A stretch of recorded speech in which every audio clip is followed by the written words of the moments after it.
đi sửa gỗ.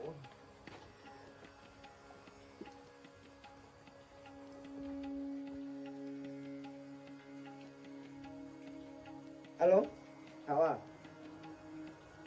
Em có ở nhà không? Thế em về sửa hộ anh cái máy. Em đến nhanh của anh với. 15 phút nữa. Ôi, cô đi sửa gỗ cho nữa. Giờ cũng muộn rồi. Rồi. Thế đến nhanh của anh nhé.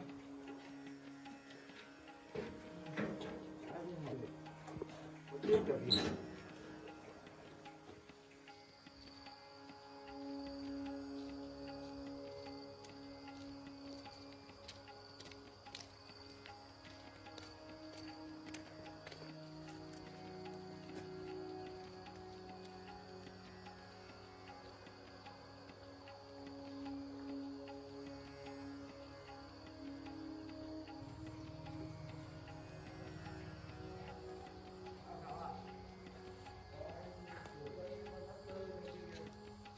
Sáng đi sửa chắc cho bực hết cả mình như này.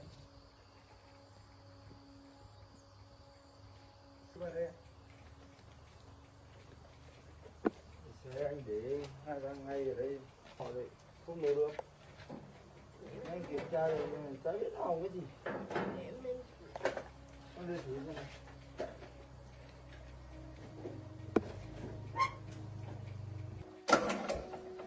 Em nãy em có thử nó bị kẹt kiểu gì. Này phải để em Thảo ra kiểm tra anh ạ. Thì em cứ kiểm tra hộ anh đi. Anh có việc có gì? Thì em cần là thế tí em sửa xong thì em gọi cho anh. Dạ vâng. Anh có cái sổ cho em mượn. Đây. Quay qua chỗ này.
cái bình của anh sao mà nó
Kiểm tra xem nào.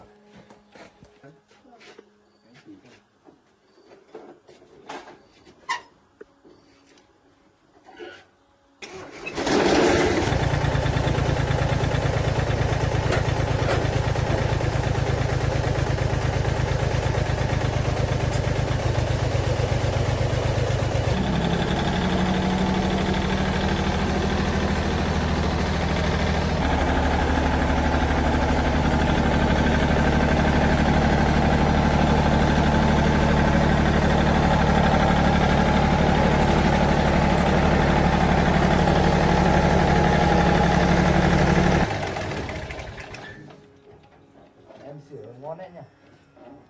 Thế hôm nay cái máy của anh nó bị em tháo cái nước ra nước của anh kiểu cột mất cái dây điện rồi. tuột dây điện đâu. Đây, Cho bị sọc quá. hôm nãy em kiểm tra lại tí không sao. Rồi. Của anh hết bao nhiêu? Anh em để kiểm tra.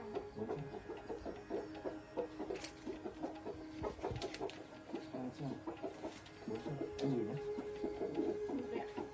Nhiều luôn nhá. Thế hôm nào có mặt phải bảo anh sửa nhé. Vâng.